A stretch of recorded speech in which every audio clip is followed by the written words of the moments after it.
3 मार्च होली है और चंद्र ग्रहण है।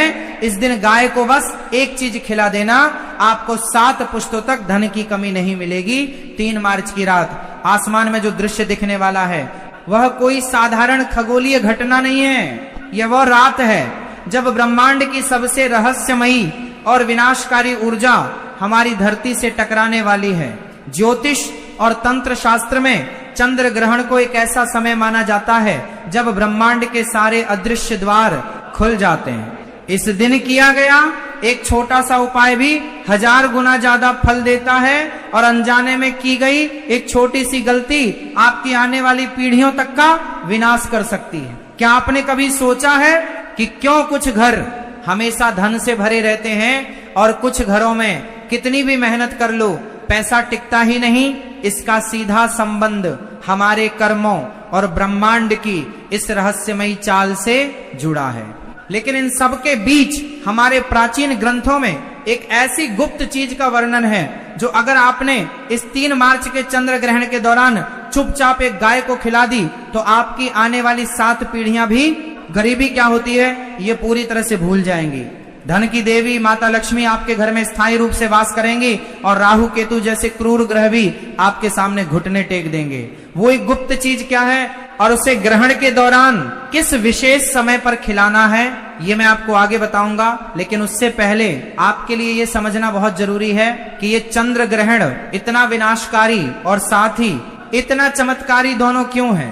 जब भी चंद्र ग्रहण लगता है तो ब्रह्मांड में एक बहुत बड़ा उथल पुथल मच जाता है।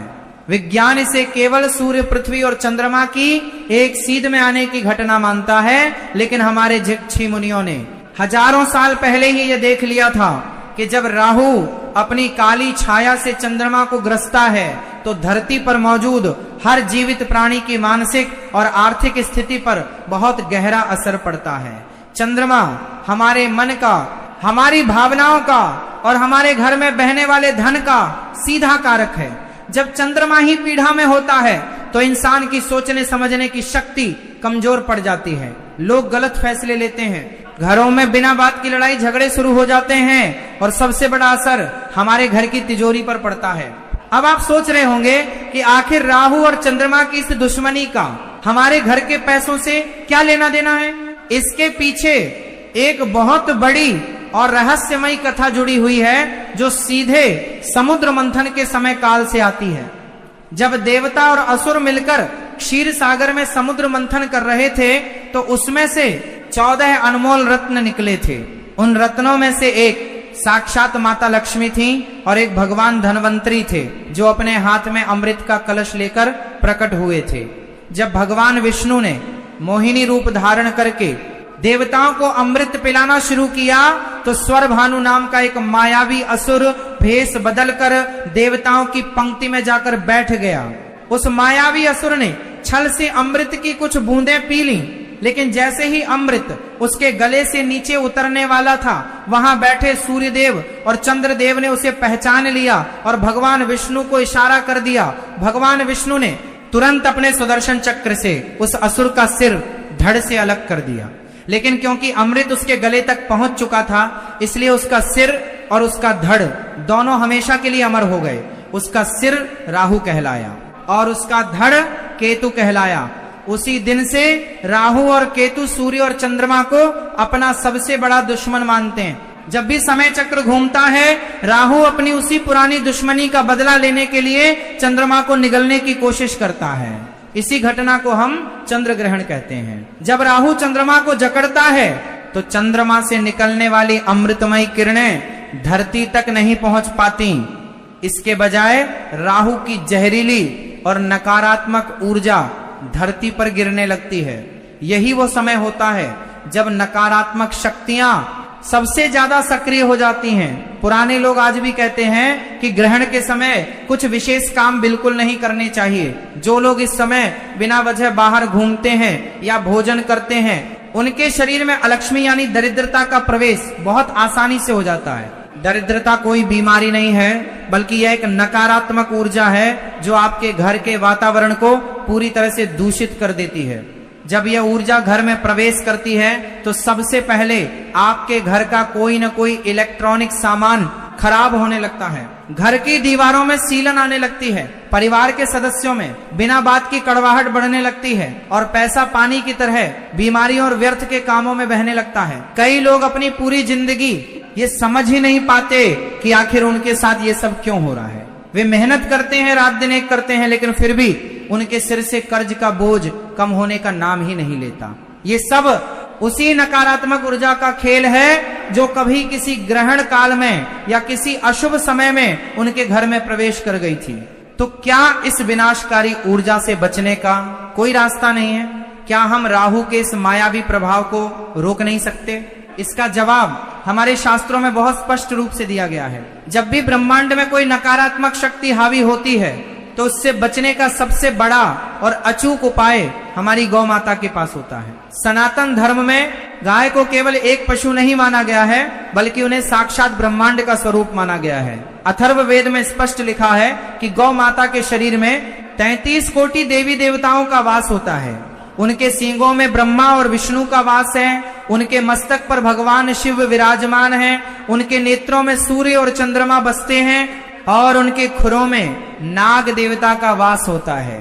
गौ माता की पीठ में साक्षात परब्रह्म का वास होता है और उनके गोबर में माता लक्ष्मी निवास करती हैं। जब आप गौ माता के दर्शन करते हैं तो आपको एक साथ पूरे ब्रह्मांड के दर्शन हो जाते हैं। अब जरा ध्यान से सोचिए, जब राहु चंद्रमा को निगल रहा होता है और चंद्रमा पीढ़ा में होता है, उस समय चंद्रमा की ऊर्जा बहुत क्षीण हो जाती है, लेकिन गौ माता के नेत्रों में साक्षात चंद्रमा का वास है जो कभी भी राहु के प्रभाव में नहीं आ सकता।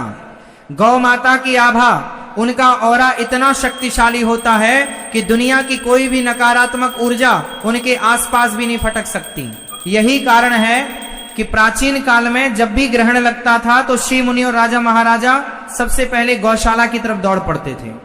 वे गौ माता की सेवा करते थे क्योंकि वे जानते थे कि यही वह एकमात्र सुरक्षा कवच है जो उन्हें हर प्रकार की विपत्ति से बचा सकता है।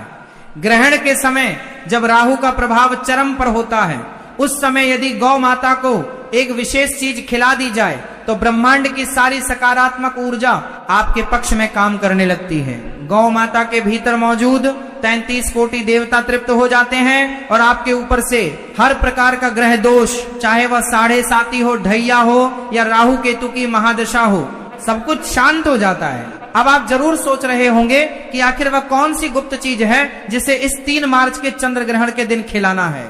ये कोई बहुत महंगी या बाजार से मिलने वाली दुर्लभ जड़ी बूटी नहीं है। ये आपके घर की रसोई में मौजूद कुछ बेहद साधारण लेकिन चमत्कारी चीजों का एक विशेष मिश्रण है जिसे खास विधि से तैयार करना होता है। लेकिन इस उपाय को करने से पहले एक बहुत बड़ी और कड़ी शर्त है जिसका पालन करना सबसे ज्यादा जरूरी है। अगर आपने इस शर्त को तोड़ दिया तो ये उपाय बिल्कुल भी काम नहीं करेगा। वह शर्त यह है कि आपको ये उपाय बिल्कुल चुपचाप करना है। चुपचाप का अर्थ है कि जब आप इस विशेष चीज को बना रहे हों और जब आप इसे गौ माता को खिलाने जा रहे हों, तब आपको किसी से भी एक शब्द नहीं बोलना है। कोई आपको पीछे से आवाज न लगाए, कोई आपसे यह न पूछे कि आप क्या कर रहे हैं या आप कहां जा रहे हैं। आपको अपने घर वालों को पहले ही बता देना है कि इस विशिष्ट समय पर वे आपको बिल्कुल भी न टोकें। तंत्र शास्त्र में मौन का बहुत बड़ा महत्व है। जब हम मौन होते हैं तो हमारी पूरी ऊर्जा हमारे इरादे और हमारे संकल्प में समा जाती है। यदि हम बोलते हैं तो हमारी ऊर्जा शब्दों के माध्यम से बाहर बिखर जाती है और उपाय का प्रभाव बहुत कम हो जाता है। इसलिए जब आप इस उपाय को करें तो आपका मौन रहना सबसे बड़ी कुंजी है। तो चलिए अब मैं आपको उस गुप्त चीज को बनाने की पूरी विधि बताता हूं। आपको चंद्र ग्रहण शुरू होने से पहले ही, जब सूतक काल चल रहा हो या सूतक लगने से पहले का समय हो, तब आपको अपने घर की रसोई में जाना है। रसोई में जाने से पहले अपने हाथ पैर अच्छी तरह से धो लें और मन में माता लक्ष्मी और गौ माता का स्मरण करें। अब आपको एक कटोरी में थोड़ा सा गेहूं का आटा लेना है। गेहूं को सूर्य का प्रतीक माना जाता है। सूर्य ही इस ब्रह्मांड में ऊर्जा और जीवन का सबसे बड़ा स्रोत है। इसके बाद आपको इस आटे में थोड़ा सा गुड़ मिलाना है।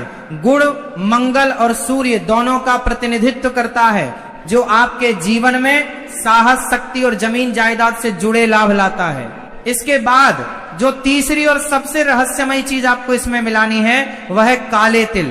काले तिल सीधे तौर पर शनिदेव और राहु केतु से जुड़े होते हैं। ग्रहण के समय राहु के अशुभ प्रभाव को शांत करने के लिए काले तिल से बड़ा कोई अस्त्र नहीं है।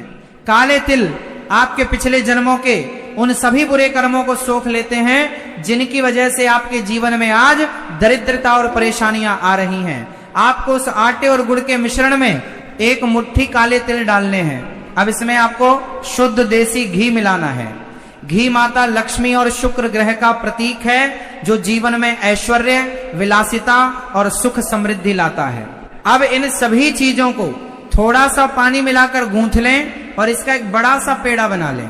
ये पेड़ा कोई साधारण पेड़ा नहीं है, ये आपके जीवन की सभी समस्याओं, आपके सारे कर्जों और आपकी सारी दरिद्रता का एक प्रतीक बन चुका है। अब आती है सबसे महत्वपूर्ण बात। इस पेड़े के ठीक बीच में आपको एक साबुत लौंग छुपानी है। लौंग का फूल पूरा होना चाहिए, कहीं से भी टूटा हुआ नहीं होना चाहिए। तंत्र शास्त्र में लौंग को किसी भी ऊर्जा को बांधने या लॉक करने के लिए इस्तेमाल किया जाता है। जब आप इस पेड़े के अंदर लौंग को दबाते हैं तो आप असल में अपने घर की सारी नकारात्मक ऊर्जा, सारे कष्टों और राहु की सारी बुरी नजर को उस पेड़े के अंदर कैद कर रहे होते हैं। अब आपका ये चमत्कारी पेड़ा पूरी तरह से तैयार है। इसे एक साफ प्लेट में रख लें। जब चंद्र ग्रहण अपने चरम पर हो या जब ग्रहण का मोक्ष हो रहा हो, यानी ग्रहण खत्म हो रहा हो, तब आपको बिना किसी से कुछ बोले चुपचाप अपने घर से बाहर निकलना है। आपको ऐसी गौ माता को ढूंढना है जो शांत स्वभाव की हो सके तो किसी ऐसे रंग की गाय को चुने जिसका रंग सफेद और काला मिला हुआ हो, या फिर लाल रंग की गाय हो। लेकिन अगर ऐसी गाय ना मिले तो जो भी गौ माता आपको दिखे आप उनके पास जा सकते हैं। गौ माता के पास जाकर आपको सबसे पहले अपने मन में उनसे प्रार्थना करनी है। आपको बोलना कुछ नहीं है, केवल अपने मन में कहना है कि हे गौ माता, हे सुरभि, हे कामधेनु, मेरे और मेरे परिवार के द्वारा इस जन्म में या पिछले किसी भी जन्म में जाने अनजाने में जो भी पाप हुए हैं उन्हें क्षमा करें। मेरे घर में जो भी दरिद्रता है, जो भी आर्थिक तंगी है, उसे अपने श्री चरणों में स्थान देकर हमेशा के लिए नष्ट कर दें। राहु और केतु की जो भी बुरी छाया मेरे परिवार पर पड़ी है उसे अपनी दिव्य दृष्टि से भस्म कर दें। यह मानसिक प्रार्थना करने के बाद वह पेड़ा अपनी दाईं हथेली पर रखें और गौ माता की तरफ बढ़ा दें। जब गौ माता उस पेड़े को अपने मुख में लेंगी तो उनकी जीभ आपकी हथेली को स्पर्श करेगी। शास्त्रों के अनुसार जब गौ माता की जीभ किसी मनुष्य की हथेली को स्पर्श करती है तो उस मनुष्य की हस्तरेखाओं में मौजूद सारे दुर्भाग्य, सारे मृत्यु योग और सारे दरिद्र योग उसी क्षण मिट जाते हैं। गौ माता की जीभ में इतनी अद्भुत शुद्धिकरण शक्ति होती है कि वह आपके भाग्य के पन्नों को दोबारा लिख सकती है। जब गौ माता उस पेड़े को चबाकर खा लेंगी तो इसका अर्थ है कि उन्होंने आपके सारे कष्टों को उस लौंग के साथ चबाकर नष्ट कर दिया है और काले तिल के रूप में आपके सारे पापों को भस्म कर दिया है। पेड़ा खिलाने के बाद गौ माता की पीठ पर बहुत प्यार से अपना हाथ फेरें। उनकी पीठ पर हाथ फेरने से आपके शरीर में एक बहुत ही दिव्य और सकारात्मक ऊर्जा का संचार होगा। आपको अपने मन में एक अजीब सी शांति और हल्कापन महसूस होगा, जैसे आपके सिर से कोई बहुत बड़ा बोझ उतर गया हो। इसके बाद गौ माता के खुरों के पास की थोड़ी सी मिट्टी उठाएं और उसे अपने माथे पर लगा लें। यह मिट्टी किसी भी महंगे रत्न या ताबीज से 1000 गुना ज्यादा शक्तिशाली है। ये आपके लिए एक अभेद्य सुरक्षा कवच का काम करेगी। इसके बाद बिना पीछे मुड़कर देखे चुपचाप अपने घर वापस आ जाएं। घर आकर अपने हाथ पैर धो लें और यदि संभव हो तो स्नान कर लें। ये पूरा उपाय देखने और सुनने में भले ही बहुत साधारण लग रहा हो, लेकिन इसके पीछे जो ज्योतिषी और आध्यात्मिक विज्ञान छिपा है वह अचूक है।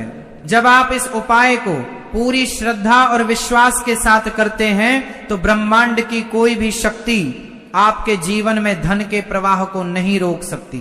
माता लक्ष्मी को आपके घर आना ही पड़ता है। आप देखेंगे कि इस उपाय को करने के कुछ ही दिनों के भीतर आपके जीवन में बहुत बड़े और सकारात्मक बदलाव आने शुरू हो जाएंगे। जो धन रुका हुआ था वह अचानक से वापस आने लगेगा। यदि आप व्यापार करते हैं तो नए ग्राहक और नए अवसर आपके सामने खुद चलकर आएंगे। यदि आप नौकरी में हैं तो आपकी पदोन्नति के रास्ते अपने आप खुलने लगेंगे। घर में जो बिना बात के झगड़े होते थे वे बिल्कुल शांत हो जाएंगे और परिवार के सभी सदस्यों के बीच एक गहरा प्रेम और तालमेल बन जाएगा। सबसे बड़ी बात यह है कि यह उपाय केवल आपको ही फायदा नहीं पहुंचाएगा, बल्कि आपकी आने वाली पीढ़ियों के लिए भी धन और समृद्धि के मार्ग खोल देगा। क्योंकि जब आप गौ माता की सेवा करते हैं और उनके माध्यम से अपने कर्मों को शुद्ध करते हैं तो उसका पुण्य फल 7 पीढ़ियों तक जाता है। आपके बच्चों को और उनके बच्चों को कभी भी उस तरह के संघर्ष का सामना नहीं करना पड़ेगा जो आपने अपने जीवन में देखा है। ये गौ माता का आशीर्वाद है जो कभी खाली नहीं जाता। इसलिए इस 3 मार्च के चंद्र ग्रहण को ऐसे ही व्यर्थ न जाने दें। ये समय बार बार लौट कर नहीं आता। ब्रह्मांड आपको एक बहुत बड़ा अवसर दे रहा है अपने भाग्य को अपने हाथों से बदलने का। अपने मन में कोई संदेह न रखें। जहां संदेह होता है वहां चमत्कार कभी नहीं होते। पूरी निष्ठा, पूरे विश्वास और पूर्ण समर्पण के साथ इस गुप्त उपाय को करें। याद रखें, आपको ये सब बिल्कुल चुपचाप करना है। जब गौ माता आपके उस विशेष पेड़े को स्वीकार कर लेंगी तो समझ लीजिएगा कि ब्रह्मांड ने आपकी प्रार्थना सुन ली है। आपके जीवन से जुड़ी हर वो परेशानी जो आपको रात में सोने नहीं देती, जो आपको अंदर ही अंदर खा रही है, वह बहुत जल्द खत्म होने वाली है। बस अपने कर्मों को शुद्ध रखें, किसी का बुरा ना सोचें और जब भी मौका मिले बेजुबान जानवरों की मदद जरूर करें, क्योंकि ईश्वर हर जगह मौजूद है और वह अक्सर इन्हीं बेजुबान जीवों के रूप में हमारी परीक्षा लेने आते हैं। गौ माता की सेवा से बड़ा इस कलयुग में कोई दूसरा धर्म नहीं है। इस ग्रहण काल में अपने मन को शांत रखें, क्रोध से बचें, किसी से विवाद न करें और जितना हो सके अपने इष्ट देव के मंत्रों का मानसिक जाप करते रहें। ग्रहण का समय डरने का नहीं, बल्कि खुद को आध्यात्मिक रूप से मजबूत करने का समय होता है। जब आप अपनी आंतरिक ऊर्जा को जगा लेते हैं तो बाहर का कोई भी ग्रह गोचर, कोई भी ग्रहण आपका कुछ नहीं बिगाड़ सकता। आप खुद अपने भाग्य के रचयिता बन जाते हैं। तो तैयार हो जाइए इस 3 मार्च की रात के लिए, जब आप एक छोटे से पेड़े और गौ माता के आशीर्वाद से अपने जीवन की सबसे बड़ी जीत हासिल करने वाले हैं। दरिद्रता को हमेशा के लिए अपने घर से विदा करने का समय आ गया है। इस महा उपाय को करें और फिर देखें कि कैसे चमत्कार है। खासकर गर्भवती महिलाओं को और हमारी कुंडली पर इसका कैसे असर पड़ेगा। और सबसे बात, ग्रहण खत्म होने के बाद और होलिका दहन से पहले आपको कौन से काम जरूर करने चाहिए ताकि आपके परिवार पर कोई भी आंच ना आए। भक्तों, इसके लिए आपको वीडियो को पूरा ही देखना होगा। अगर आज आपने इस वीडियो को आधा अधूरा छोड़ने की भूल करी तो आपको जिंदगी भर पछताना पड़ सकता है। कुछ लोग होते हैं जो वीडियो को आता है अधूरा छोड़कर आगे बढ़ जाते हैं और उन्हें कोई सफलता हासिल नहीं होती, इसलिए वीडियो को पूरा ही देखिएगा। अगर आप भी चाहते हो कि चंद्र ग्रहण पर आप पर और आपके परिवार पर किसी भी प्रकार का कोई दुष्प्रभाव ना पड़े तो वीडियो के अंत तक आपको बने रहना है। तो चलिए भक्तों, अपना समय ज्यादा बर्बाद ना करते हुए जानकारी आरंभ करते हैं और जान लेते हैं। सबसे पहले बात कर लेते हैं उस कंफ्यूजन की